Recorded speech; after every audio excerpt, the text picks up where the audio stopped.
आज हम जानेंगे जैन धर्म के शास्त्रों के आधार पर किस तरह की मृत्यु होने पर बार बार या अनंत बार नरक और तिर्यंच योनि में जन्म धारण करना पड़ता है।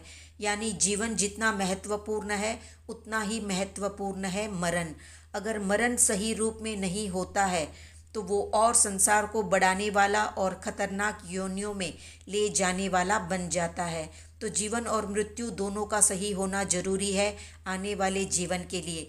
तो भगवान महावीर से स्कंदक नाम के परिव्राजक प्रश्न करते हैं कि भगवान कौन से मरण से मरता हुआ जीव संसार को बढ़ाता है और कौन से मरण से मरता हुआ जीव संसार को घटाता है।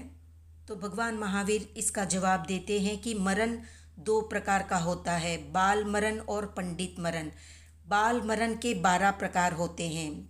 पहला है बलन मरण, यानी तड़प तड़प कर या तड़पते हुए मरना।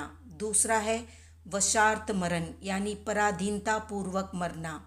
तीसरा है अंतशल्य मरण, यानी शरीर में शस्त्र आदि जाने से या सन्मार्ग से पथभ्रष्ट होकर मरने से। चौथा है तद्भव मरण, यानी जिस गति में मरते हैं फिर उसी में आयुष्य जिसका बंधता है। पांचवा है गिरी पतन मरण, यानी पहाड़ से गिरकर मरना।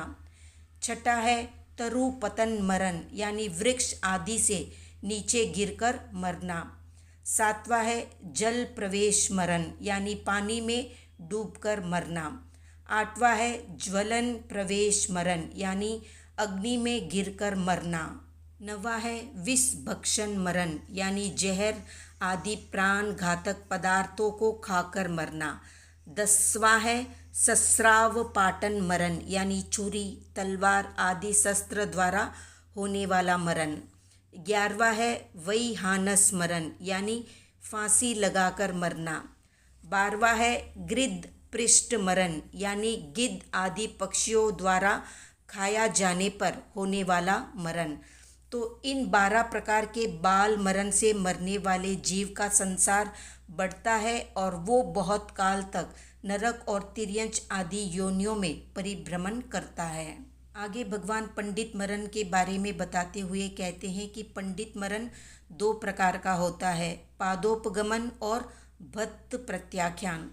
पादोपगमन के 2 भेद होते हैं, निर्हारिम यानी जो संतारा गांव नगर आदि बस्ती में किया जाए जिससे मृत कलेवर को गांव आदि से बाहर ले जाकर अग्निदाह आदि संस्कार करना पड़े, उसको निर्हारिम कहते हैं। और उसका उल्टा जो होता है उसको अनिर्हारिम पादोपगमन कहते हैं। इन दोनों प्रकार का पादोपगमन प्रतिकर्म रहित है। इन 2 मरण से मरने वाला जीव का संसार परिभ्रमण अल्प हो जाता है। इसी प्रकार भत्त प्रत्याख्यान मरण भी 2 प्रकार का होता है, एक निर्हारिम और दूसरा अनिर्हारिम। इन दोनों प्रकारों का भत्त प्रत्याख्यान मरण प्रतिकर्म वाला है। इन मरणों से मरने वाले जीवों का संसार भ्रमण अल्प हो जाता है। आगे स्कंदक भगवान महावीर से पूछते हैं कि भगवान क्या लोक शांत है या अनंत है। शांत यानी अंत वाला, अनंत यानी अंत रहित। क्या जीव शांत है या फिर अनंत है। तो भगवान महावीर जवाब देते हुए बताते हैं कि लोक 4 प्रकार का होता है, द्रव्यलोक, क्षेत्रलोक, काल लोक और भावलोक। द्रव्य से लोक एक है, अंत सहित है। क्षेत्र से लोक असंख्यात कोड़ा कोड़ी योजन लंबा चौड़ा है, इसलिए अंत सहित है। काल से लोक भूतकाल में था, वर्तमान काल में है और भविष्य काल में रहेगा। ऐसा कोई काल न था, न है और न रहेगा जिसमें लोक न हो। लोक था, है और रहेगा। वो ध्रुव है, नित्य है, शाश्वत है, अक्षय है, अव्यय है, अवस्थित और नित्य है, अंत रहित है। भाव से लोक अनंत वर्ण पर्याय रूप है, यानी अनंत गंध रस स्पर्श पर्याय रूप है। अनंत गुरु लघु यानी स्थूल स्कंद 8 स्पर्श वाले शरीर आदि पर्याय रूप है। तो अनंत लघु धर्मास्तिकाय आदि अरूपी और 4 स्पर्शी सूक्ष्म, स्कंद आदि पर्याय रूप में है।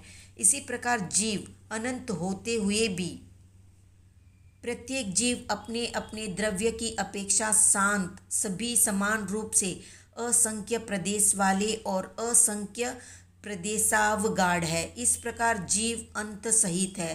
काल अपेक्षा से वो अनादि अनंत है, सदा सर्वदा रहने वाला है और भाव की अपेक्षा से ज्ञान आदि अनंत पर्याय युक्त है, इसलिए अनंत है। आगे स्कंदक भगवान से पूछते हैं कि भगवान सिद्धि या सिद्धशिला अंत वाली है या बिना अंत वाली है। तो भगवान बताते हैं कि द्रव्य से सिद्धि एक है और अंत सहित है। क्षेत्र से सिद्धि 14 लाख योजन की लंबी चौड़ी है और ये भी अंत सहित है। काल से सिद्धि नित्य है और अंत रहित है। भाव से सिद्धि अनंत वर्ण पर्याय वाली है, अनंत गंध रस और स्पर्श पर्याय वाली है, अनंत गुरु लघु पर्याय रूप है और अनंत अगुरु लघु पर्याय रूप है और अंत रहित है। द्रव्य सिद्धि और क्षेत्र सिद्धि अंत वाली है, काल सिद्धि और भाव सिद्धि अंत रहित है, इसलिए सिद्धि अंत सहित भी है और अंत रहित भी है।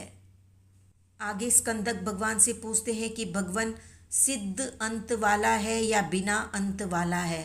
तो भगवान बताते हैं कि द्रव्य सिद्ध एक है, अंत वाला है। क्षेत्र सिद्ध असंख्य प्रदेश में अवगाढ़ होने पर भी अंत वाला है।